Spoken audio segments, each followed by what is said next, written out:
નમસ્કાર મારા વાલા ગુજરાતીઓ, કેમ છો તમે બધા? હવે આજે એક બહુ સરસ હું સ્ટ્રેટેજી તમારી સાથે ડિસ્કસ કરવાનો છું. અને આ સ્ટ્રેટેજી ખાસ એ લોકોને કામમાં આવશે કે જે લોકોની કેપિટલ છે એ થોડીક ઓછી છે, બહુ વધારે કેપિટલ નથી. બીજી વસ્તુ કે જે લોકોને અમુક લોસ થયો છે ને એ લોસ રિકવર કરવો છે, અથવા તો જે લોકો કે ભલે તમે લોકો ઓપ્શન હેજિંગ ને બધું કરતા, પણ હોય ને કે ગમે ત્યારે એવી ઓપોર્ચ્યુનિટી મળે કે આપણે એક સામે આપણી પાસે બોલર હોય અને એક સિક્સ મારવાનો મોકો મળે, તો ભલે ને આપણે હેજિંગ કરીએ કે ગમે એ કરીએ, આપણે તો at the end of the day એક સારો આરઓઆઈ કમાવાનો છે એમ. તો ઓપ્શન બાઇંગમાં બી ઘણી વખત સામે એવા આપણી પાસે વીક બોલ આવતા હોય છે કે એનો ફાયદો ઉઠાવીને આપણે એક સિક્સ મારી લેવાય. એટલે આ સ્ટ્રેટેજી મને લાગે છે કે બધા માટે એકદમ સારી સ્ટ્રેટેજી છે. ખાસ કરીને જાણી જોઈને આનું નામ શુભ મુહૂર્ત એટલા માટે જ રાખ્યું છે કે જ્યારે જ્યારે એવો વીક બોલ આવે તો મુહૂર્ત જોઈ અને આપણે એક સિક્સ મારી લેશું. બહુ એટલે ટ્રેડિંગથી આપણે બહુ ઇમોશનલી અટેચ નથી. જો વીક બોલ આવતો હોય તો આપણે એમાં રમી લેશું. મારો વિડીયો સ્ટાર્ટ કરતા પહેલા હંમેશાની જેમ એક સેબીનું સરસ મજાનું ડિસ્ક્લેમર આપી દઉં કે મારા બધા વિડીયોનો પર્પસ હોય છે એજ્યુકેશન, કે હું ટ્રેડરને હું સાચો રસ્તો દેખાડું જેથી એની કેપિટલ વાઇપઆઉટ ન થાય. કોઈ પણ સ્ટ્રેટેજી જોવો, કોઈ પણ મારો વિડીયો જોવો, તો સૌથી પહેલા તમારે કેપિટલ પ્રમાણે તમે એને બેક ટેસ્ટિંગ કરો, તમે એને સમજો, તમારા રિસ્ક મેનેજમેન્ટ પ્રમાણે તમે એને આગળ વધારો એ વસ્તુને, બરોબર, સમજીને વિચારીને. ઓકે, હવે અત્યારે મેં શું કર્યું છે, તમે સ્ક્રીન ઉપર જોશો તો મેં બેંક નિફ્ટીનો 15 મિનિટનો ચાર્ટ લીધો છે. તો મારી જે આ સ્ટ્રેટેજી છે શુભ મુહૂર્ત વાળી, એ પ્રાઇમરી મેં બનાવેલી છે બેંક નિફ્ટી માટે. કેમ? કારણ કે બેંક નિફ્ટી ઘણીવાર બહુ એગ્રેસિવ મૂવ આપશે. હવે એ મૂવ કેપ્ચર કરવા બહુ અઘરા હોય છે, પણ હું તમને સેટઅપ આપવાનો છે કે આપણે કઈ રીતે એને કેપ્ચર કરી શકશું. પણ સેકન્ડરી રૂપે તમારે આને નિફ્ટી અને સેન્સેક્સમાં પણ એક્ઝિક્યુટ કરવી હોય, તમને એવું લાગે ના સેટઅપ સમજાઈ ગયું, અમુક ટ્રેડ લીધા છે, હવે મને કોન્ફિડન્સ આવે છે, તો એ સ્ટ્રેટેજીને તમે સેન્સેક્સ અને નિફ્ટીમાં કન્વર્ટ કરી અને તમારી રીતે આગળ વધી શકશો. બરોબર છે? ઓકે, હું પ્રાઇમરીલી તમને હું બેંક નિફ્ટીમાં આને સમજાવવાની ટ્રાય કરીશ. સ્ટ્રેટેજી મજા આવશે, શાંતિથી સમજજો અને કંઈ ક્વેરી હોય તો પૂછી લેજો. હવે અહીંયા એક મેં નોટપેડ બનાવેલું છે કે જેમાં છે ને મેં અમુક ડેટ રાખેલી છે. જો આને થોડુંક આપણે આ બાજુ લઈ લઈએ તો સેબીના રૂલ પ્રમાણે પેલા હું તમને અમુક જે 2-3 મહિના પહેલાની અમુક ડેટ છે એની સાથે હું તમને રૂબરૂ કરાવી દઉં એટલે તમને ખ્યાલ આવે. સૌથી પહેલું આપણે એક્ઝામ્પલ લઈ લઈશું નવેમ્બરની 7 તારીખનું, એક આપણું આઈડિયલ એક્ઝામ્પલ છે. બરોબર? હવે જો આ આપણું એક આઈડિયલ એક્ઝામ્પલ છે, આ વાળું. બરોબર? હવે આ મૂવને આપણે કેપ્ચર કઈ રીતે કરવાની છે, તો આમાં આપણે આ સેટઅપની રાહ કઈ રીતે જોશું, થોટ પ્રોસેસ કેવા હશે, તો બહુ ઇન્ટરેસ્ટિંગ વસ્તુ છે કે જનરલી મોટા ભાગે આ સેટઅપ આપણે ત્યારે એક્ઝિક્યુટ કરશું જ્યારે માર્કેટમાં એક નાનું મોટું ગેપ ડાઉન આવે. તો સૌથી પહેલી વસ્તુ થઈ ગઈ ગેપ ડાઉન. બરાબર? ઘણી વખત ગેપ ડાઉન પછી છે ને માર્કેટ આમ એગ્રેસિવલી રિકવર થશે, તો ત્યારે આપણા ચાન્સીસ અમુક ટ્રેડ કરવાના વધી જશે, ત્યારે આપણે અપસાઇડનો આપણે ટ્રેડ લેશું. ઓકે, તો સૌથી પહેલી વસ્તુ કીધી ગેપ ડાઉન. ગેપ ડાઉન પછી જો આ જે પહેલી કેન્ડલ છે એને જેવું અહીંયા ક્રોસ કરે છે ત્યારે આપણે અહીંયા કોલ સાઈડ બેસી જશું. આટલું સમજાણું? ઓકે, હવે ઘણી વખત એવું થશે કે ગેપ ડાઉન નહીં આવે, ગેપ ડાઉન નહીં હોય, પણ આ પહેલી જ કેન્ડલ હશે ને એ રેડ કેન્ડલ હશે અથવા તો ગ્રીન કેન્ડલ હશે. આ ગેપ ડાઉન હશે જ નહીં. બરાબર? માની લો કે અહીંયાથી જ સ્ટાર્ટ થયું છે, કાં તો રેડ કેન્ડલ આવી કાં તો ગ્રીન, બાકી બધું સેમ જ છે.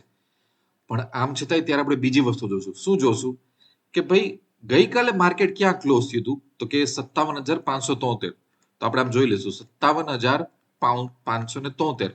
અને આજે એમાં નાનકડું ગેપ ડાઉન આવ્યું કે મોટી રેડ કેન્ડલ આવી કે ગ્રીન કેન્ડલ આવી, જો અલ્ટિમેટલી એને નીચેથી નીચે ઓપન થઈને આમ ઉપર ગયું હશે તો સમજો લો કે હવે આજનું ઓપનિંગ આવ્યું છે 57,430 અથવા તો 57,322, કારણ કે આ બધા આ ક્લોઝિંગ થી નીચે આવ્યું, તો આપણે શું માની લેશું? સ્ટ્રેસ ઇવેન્ટ છે, આપણા માટે તો એક નાનું ગેપ ડાઉન જ છે, આપણે એવું સમજી લેશું.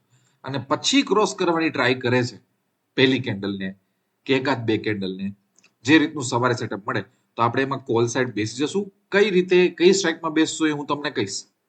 બાકી સવારનો આપણી આ કેન્ડલ કે ઇવન આ કેન્ડલ આપણે એક સ્ટોપ લોસ બનીને રહેશે અને આપણે એને 2:30 વાગ્યા સુધી આપણે એને ખેંચશું. આપણે સમજાઈ ગયું? હજી 3-4 એક્ઝામ્પલ ડિસ્કસ કરવાના બાકી છે, એટલે પેશન્સ રાખજો. બરોબર? મને ખબર છે તમારું માઇન્ડ આમ ઇફ બટમાં ઘણું બધું ચાલવા માટે. હજી તો આપણે પહેલા એક આઈડિયલ એક્ઝામ્પલથી આપણે શરૂઆત કરી છે. હવે જો અહીંયા જે કેન્ડલ છે એ કેન્ડલ પતિ હશે 10:45. 10:45 પછી આપણે ગમે ત્યારે, હું એવું અનુમાન કરું છું કે 10:30, 10:40, 10:45, 10:50 ની આસપાસ આપણે કોઈ ટ્રેડ લીધો હશે. બરોબર?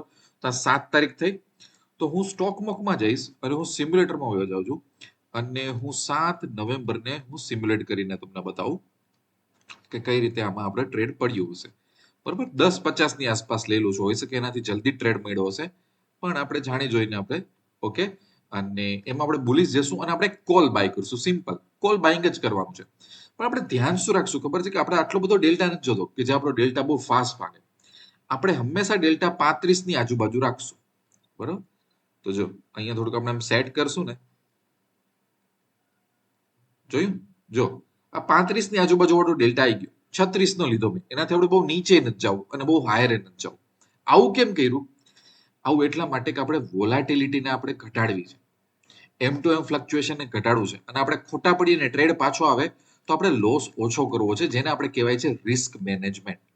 બરોબર, હવે માની લ્યો કે તમે આ ટ્રેડમાં બેઠા છો, તો આપણે ચાર્ટ ઉપર જ સ્ટોપ લોસ રાખવાનો. કે માની લ્યો કે આ કેન્ડલ છે એનો લો તૂટે તો આપણું સેટઅપ ફેલ થયું કહેવાય. તો આ જે કેન્ડલ છે, બરોબર, એનો લો કેટલો છે તો કે 57,157. અહીંયા આવી જાવ તમે અને જો 57,157 લગભગ માં લોસ આવે છે આપણે 3,000 રૂપિયાનો. તો અપ્રોક્સિમેટલી 3,000 નો લોસ આપણે અહીંયા ફિક્સ કરી દીધો. તો એની સામે 1:2, 1:3 જેવો આપણે ટાર્ગેટ રાખશું, અને 2:30 વાગે જે સ્થિતિ હશે, 1:1 બી મીટ નો થયું, 1 જે બી હશે, ઇવન 500 રૂપિયાનો પ્રોફિટ કે 500 રૂપિયાનો લોસ હશે, જે સિચ્યુએશન હશે 2:30 વાગે આપણે લઈને એક્ઝિટ થઈ જશું. 2:30 વાગ્યાથી આપણે બહુ વધારે માર્કેટમાં બેસવું નથી. એટલે આપણો લોસ છે ને એ આ નથી, આપણે કેન્ડલ પ્રમાણે એને ફિક્સ કરી દેવાનું. બીજું કે આજકાલ બ્રોકરમાં આપણે પીએનએલ એલર્ટ સાથે આપણે એક્ઝિટ બી થઈ શકીએ. તેમાં 3,000 ની જગ્યાએ 3,100 નાખી અને એક્ઝિટ કરાવ તો ઓટોમેટિકલી એ 3,100 નો લોસ પહોંચશે તો માર્કેટમાં એક્ઝિટ થઈ જવાશે આપણે. તો એ બી આપણે કરી શકીએ, કારણ કે આમાં આપણે થેટા આપણી અગેન્સ્ટમાં હોય ને, એટલે ઘણી વખત ભલે આપણે અહીંયા એમ કીધું હોય કે 3,000 નો લોસ, પણ ત્યાં પોતા પોતા પ્લસ માઇનસ કંઈક થઈ જશે. તો તમારી પાસે બે ઓપ્શન છે. જો તમારે એક્ઝેક્ટ એ રીતે લોસ ફિક્સ ના કરવો હોય, પણ જો તમે માર્કેટમાં તમારી લાઈવ એબિલિટી હોય અને તમે આ કેન્ડલને ટ્રેક કરી શકો તો વેલ એન્ડ ગુડ, એના જેવું કંઈ નથી, એ બેસ્ટ છે. બરાબર, પણ જો એટલું બધું ન હોય તો 3,000 ની આજુબાજુ વાળો કોઈ લોસ રાખી દો, ભલે 100-200 રૂપિયાનો ફેરફાર થશે થેટા ડીકેને લીધે, પણ ચાલુ જશે એક ટાઈમે. બરોબર છે. હવે આપણે આને જોઈએ કે 2:30 વાગ્યા સુધીમાં એને કેટલો આપણને પ્લસ માઇનસ આપણને આપ્યું છે. 2:30 વાગે કોઈ પણ હાલત હશે હું નીકળી જઈશ. તો તમે અહીંયા જોજો 6,600 ની આસપાસ કંઈક મને પ્રોફિટ થયેલો છે. તો એટલે શું થયું ખબર છે કે 1:2 જેવો મને પ્રોફિટ મળ્યો, અને આ પ્રોફિટને હું બુક કરી નાખીશ, કારણ કે 2:30 વાગ્યા સિવાય મારે હવારે આગળ નથી વધવાનું કે ભાઈ ચલો હવે આમાં બીજું તો શું જોવા મળે છે, બીજું કઈ આમાં પ્રોફિટ થાય એમ છે કે નહીં. નહીં, આપણું થોટ પ્રોસેસ એ જ છે કે આપણું સેટઅપ મળ્યું, સેટઅપમાં એક્ઝિટ કરો. આપણો ડેલ્ટા હતો 35 ની આજુબાજુ આપણે લેવાનો તો એ લઈ લીધો, સ્ટોપ લોસ આપણે ફિક્સ કરી દીધો, અને 2:30 વાગે જે આપણને મળ્યું એ આપણે લઈને રાજી ખુશીથી આપણે જતા રહીએ. બરોબર છે. તો બસ આપણે એ કરી લીધું એટલે આપણે ખુશ છીએ. બરોબર, હું હજી તમને લઈ જાઉં, હું પાછો તમને લઈ જાઉં કે કઈ રીતનું આપણું આ સેટઅપ હતું. એ આપણે હતું નવેમ્બર 7 નું આપણું સેટઅપ હતું. બરોબર, નવેમ્બર 7 વાળું સેટઅપ આ રહ્યું, અને મેં લગભગ 10:50 મેં ટ્રેડ લીધો હતો. એટલે તમને શું કે આ હું પાછું બતાવી દઉં કે શું થોટ પ્રોસેસ હતી આપણી. મેં આવું કરેલું હતું. ડેલ્ટા બાય ડિફોલ્ટ 57 નો આવ્યો હતો, એ ડેલ્ટા 35 ની આસપાસ આપણે જોઈએ ડેલ્ટા, એટલે આપણે 34 નો ચાલે, 34 થી 35 થી વધારેનો ડેલ્ટા, એટલે આ લઈ લીધો હતો આપણે. અને આને આપણે કન્ટિન્યુઅસ કરીએ, એટલે આમાંથી હજી આપણે માઇનસ કરવું પડશે 5 મિનિટ. જો 6,600 એટલે 1:2, અને એ આપણને 12,000 ની કેપિટલ ઉપર આટલું રિટર્ન મળ્યું. સમજાઈ ગઈ આ વાત? સમજાઈ ગઈ? હજી ઘણા બધા એક્ઝામ્પલ જોવાના છે, તમે ધ્યાન રાખજો. હવે મને લાગે છે એક્ઝિક્યુશન કરતા હું તમને એક્ઝામ્પલ બતાવું તો મજા આવશે. 19 નવેમ્બરનું એક એક્ઝામ્પલ લઈ લઈએ આપણે. થોડુંક ઇન્ટરનેટ આપણું રિફ્રેશ થયું છે. જો 19 નવેમ્બર મેં તમને નહોતું કીધું કે જરૂર નથી ગેપ ડાઉન આવે, પણ જો આમ રેડ કેન્ડલ આવી ને એટલે સમજી જ લ્યો તમે કે જે ક્લોઝ થયું છે એનાથી નીચે હશે. બરોબર, પછી સુધી જો આવી રીતના આમ નીચે જઈ અને એને રિકવર કર્યું માર્કેટ. હવે જેવું આ પહેલી કેન્ડલ અહીંયા ક્રોસ કરે છે, અહીંયા આપણો ટ્રેડ લઈ લીધો. હવે સ્ટોપ લોસ કયો રાખો? કાં તો તમે આ સ્ટોપ લોસ રાખો, એ બહુ મોટો લાગતો હોય તો તમે એકાદી બી કેન્ડલ આમ જોઈ લો. તમે આમ વિચારો ને કે ઇન કેસ ચલો આ સેટઅપને ફેલ થવું હશે તો કેટલો સ્ટોપ લોસ રાખવો પડે. તો લોજિકલી ચલો હું આ કેન્ડલને લઈ લઉં, બરોબર, તો એ તમને બહુ સરસ અહીંયા એક રિટર્ન મળી જશે. જો આ ભલે આ ટ્રેડ થોડોક મોડો આવ્યો, 12 વાગ્યાની પહેલા જેટલા ટ્રેડ આવશે ને બહુ સરસ હશે, કારણ કે 12 વાગ્યા પછી આપણે 2:30 વાગે તો એક્ઝિટ થઈ જઈએ છીએ માર્કેટમાં. પ્રોબ્લેમ એ છે. બરોબર, એટલે થોડોક મોડો ટ્રેડ આવશે, એમાં હોઈ શકે કે આપણને બહુ સારું રિટર્ન ના મળે, પણ લઈ શકાય ટ્રેડ. આપણને ખબર નથી માર્કેટ કેટલું રિટર્ન આપવાનું છે, બરોબર. પછી એક છે 24 તારીખ. જો આ 24 તારીખમાં કેવું થયું, માર્કેટ થોડું ગેપ અપ ઓપન થઈ ગયું છે, બરોબર. જો અહીંયા હું તમને બતાવું, આ જે ક્લોઝિંગ હતું એ હતું 58,851 અને આ જે ઓપનિંગ છે એ બહુ વધારેનું છે, એટલે આમાં આપણે ટ્રેડ નહીં લઈએ. વાત ખતમ થઈ ગઈ. મેં જાણી જોઈને આ એક્ઝામ્પલ રાખ્યું છે તો તમને હું કહી શકું. પછી આપણે 5 ડિસેમ્બરમાં આવી જઈએ. ચલો 5 ડિસેમ્બર. ધીરે ધીરે છે ને તમારો આમાં માઇન્ડ બહુ ચાલશે કે તમને ખબર પડવા છે કે મારે કઈ રીતે ટ્રેડ લેવાના. જો આ રહ્યું, આ મેં તમને નહોતું કીધું કે ઘણીવાર દેખાશે ગ્રીન કેન્ડલ, એનું ઓપનિંગ ડાઉન હશે. કઈ રીતે? આ ક્લોઝિંગ છે 59,272 અને ઓપનિંગ છે 59,169, એટલે આ લોઅર ઓપનિંગ હતું. ઓપનિંગ લોઅર હતું અને એને રિવર્સ માર્યું, એટલે આપણી એન્ટ્રી થઈ જાય ને આપણો સ્ટોપ લોસ થઈ જાય. બહુ મસ્ત રિટર્ન અહીંયા મળી ગયો હશે તમને લોકોને, બરોબર. તો એટલે આ રીતે આપણે સમજવાનું છે કે આ સેટઅપ કઈ રીતનું છે, બરોબર. 15 ડિસેમ્બર અમુક અલગ એક્ઝામ્પલ, જો આ બી આપણે લઈ શકીએ, કારણ કે અહીંયા શું થયું છે, ગેપ ડાઉન થયું જ છે. ટોટલ અહીંયા દેખાય છે આટલું સરસ ગેપ ડાઉન થયું છે અને પછી અહીંયાથી રિકવર માર્યું. જો આ રિકવર કર્યું છે, એટલે અહીંયા આપણે ટ્રેડ લીધો હોય એટલે આપણે કંઈક ને કંઈક આપણને પ્રોફિટ થઈ જાય, એ રીતે આપણે કરવાનું છે, બરોબર. એના પછીની ડેટ કઈ છે? 15 ડિસેમ્બર બી આવી ગઈ, હજી બાકી છે. આ અહીંયા શું થઈ ગઈ, આ ટ્રેડ આપણને બહુ મોડો મળ્યો છે. અહીંયા મેં તમને કીધું કે 12 વાગ્યા પછીના ટ્રેડમાં થોડુંક રિસ્કી છે, લેવું હોય તો લઈ શકાય, બહુ એવું નુકસાની જેવી વસ્તુ નથી, પણ હા અમુક વખત ચેલેન્જીસ આવે છે. આ રહ્યું, જો આ ગેપ ડાઉન થયું, થોડુંક નાનું ગેપ ડાઉન છે, જોયું તમે. પછી અહીંયા આપણે એન્ટ્રી મળી, આપણે લઈ લ્યો. ચલો 2:30 વાગ્યા સુધીમાં શાયદ હોઈ શકે આમાં નો પ્રોફિટ નો લોસ હોય, કઈ વાંધો નહીં. આપણને જે આપણે સેટઅપે કીધું એ લઈ લ્યો. નસીબ સારા હશે ત્યારે 1:2 1:3 ના આપણને રિવોર્ડ મેળા રાખશે, તો એની બહુ આપણે ચિંતા નથી કરવી કે શું થયું. જો આ રહ્યું, જો છે આ રેડ કેન્ડલ છે એટલે નીચે ગેપ ડાઉન થયું હશે, અને જો અહીંયા આપણે ટ્રેડ લઈ લીધો એટલે તમે જો કેવું ભાગ્યું છે આ વસ્તુ, હે ને. એટલે બસ આ રીતે આપણે ટ્રેડ લેવાના છે અને આપણે હંમેશા અપસાઇડ ના લેવાના છે. આમાં મને પૂછતા નહીં કે સર આપણે ગેપ અપ થાય ને પછી નીચે આવે તો પુટ સાઈડ, મેં એટલું બધું એક્સપ્લોર નથી કરેલું. આમાં અત્યારે મેં તમને કોલ સાઈડના જ મેં તમને ટ્રેડ આપ્યા છે, અવનવા એક્ઝામ્પલ એટલા માટે આપ્યા કે તમે સમજી શકો એ વસ્તુને કે આનું લોજિક શું છે, બરોબર. તમે જોશો ને તો એકંદરે મહિનામાં 2 કે 3 ટ્રેડ મળી રહે છે અને ઓપ્શન બાઇંગમાં આવવું જોઈએ. જો તમે એવા સપના જોતા હોય કે સર મારે રોજ ટ્રેડ જોઈએ છે ઓપ્શન બાઇંગમાં, તો એ જ લોકો મોટા મોટા લોસ કરે. તમારી પાસે પેટર્ન હોવી જોઈએ, પેટર્નમાં લોજિક હોવું જોઈએ, અને તમને જ્યારે પેટર્ન કે ત્યારે તમારે ટ્રેડ લેવાનું છે, તો તમે પૈસા બનાવશો. બાકી તમે ધીરે ધીરે પૈસા ગુમાવશો આમાંથી. સમજાય છે? એટલે આ રીતે આગળ વધો. એકાદ બે પેટર્નમાં આ રીતના માસ્ટરી મેળવી લ્યો. આના જે લોજિક જોઈએ સમજી લેવાના અને પછી આપણે ટ્રેડ કરવાનું. જો આ રહ્યું, અહીંયા કેવું થયું, આ ગેપ ડાઉન જ હશે, પછી અહીંયા રિકવરી આવી. જો અહીંયા પણ જે 12 વાગ્યા પછીની રિકવરી છે એ તમે જોજો, થોડીક રિસ્કી થઈ જાય છે કે ચલો એન્ટર ટ્રેડ મળી તો ગયો, પણ હોઈ શકે આપણને એટલું બધું બહુ રિવોર્ડ મળ્યું નથી. પણ મહિનામાં આવા 2-3 ટ્રેડ તમને બહુ સરસ મળી જશે, એટલે વાંધો ન આવે. જો ગેપ ડાઉન થયું નાનું એવું, બરાબર. અને જો અહીંયાથી આને સીધી જ આ ત્રીજી કેન્ડલે તોડ નાખી, કેટલું મોટું રિટર્ન આવી ગયું. હવે આમાં ઇઝીલી મને એવું લાગે છે કે સ્ટોપ લોસ ની સાઇઝ જોતા ઇઝીલી 1:3 કે હોઈ શકે 1:4 પીપો, મિનિમમ 1:3 તો અહીંયા મને દેખાય જ છે. એટલે આમાં તમે એક બીજી વસ્તુ જોજો કે જો નાનું ગેપ ડાઉન આવે અથવા તો ઇનિશિયલી રેડ કેન્ડલ આવે અને તરત પહેલી બીજી કે ત્રીજી રેડ કેન્ડલ સવારે જ તોડી દેશે, મતલબ 10 વાગ્યા પહેલા, 10:15 પહેલા, તો કોઈ દેન જ નથી કે તમારો સ્ટોપ લોસ હિટ થશે. ઇમ્પોસિબલ છે. એ પછી ગયું તો ગયું, એને મતલબ એ ભલે અહીંથી કોન્સોલિડેશન કરે, રમત ગમત કરે, ગમે કરે, એ નીચે નથી આવવાનું. આ મારો એક્સપિરિયન્સ છે, અશ્યોરન્સ નથી આપતો, તમે એક્સપિરિયન્સ કરી લીધો, પણ તમને મજા આવશે આ વસ્તુ ટ્રેડ કરવાની. બીજી વસ્તુ, માની લો કે આ સેટઅપ તમને ગમે છે, મગજમાં ઉતર્યું, તમે અમુક ટ્રેડ લીધા આમાં, તો તમે જ્યારે આ સેટઅપને નિફ્ટીમાં કે એમાં કન્વર્ટ કરશો, બરોબર, તમે આને નિફ્ટીમાં બી કન્વર્ટ કરી શકો, ત્યારે એમાં એક વસ્તુની ધ્યાન રાખવાની કે આપણે 0.35 ની જગ્યાએ આપણે 0.40 ના આજુબાજુ ડેલ્ટામાં જશું, બરોબર. કારણ કે નિફ્ટીમાં આપણે થોડીક વધારે સ્પીડ જોશે. બેંક નિફ્ટી ઓલરેડી વોલેટાઇલ હોય છે, એટલે એમાં મેં થોડોક શાંત ડેલ્ટા લીધો છે અને માર્જિન આપણે ઓછું કરવું પડે. નિફ્ટીમાં શું છે કે 40 નો ડેલ્ટા લ્યો ત્યારે તમને પ્રોફિટ કમાવાની મજા આવશે. બીજી વસ્તુ, નિફ્ટીમાં કારણ કે વીકલી એક્સપાયરી છે, તો કોઈ એક્સપાયરી નજીક હોય તો તમારે નેક્સ્ટ વીકમાં જમ્પ થઈ જવાનું, એટલે શું એનો થેટા હેરાન ન કરે.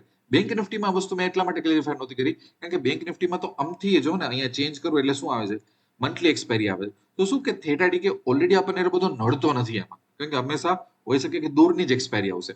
પણ હા, માની લ્યો કે અહીંયા 25 નવેમ્બર એક્સપાયરી છે, મને 23 નવેમ્બરને ટ્રેડ મળે છે, તો જોઈ લેવાનું યાર કે ભાઈ 2 દિવસમાં જ એક્સપાયરી છે, નહીં મજા આવે તો નેક્સ્ટ એક્સપાયરીમાં આપણે નવેમ્બર કરતા ડિસેમ્બરમાં આપણે જમ્પ થઈને આપણે ટ્રેડ લઈ રહીશું. સેમ રીતે તમે સેન્સેક્સમાં બી ફોલો કરી શકો.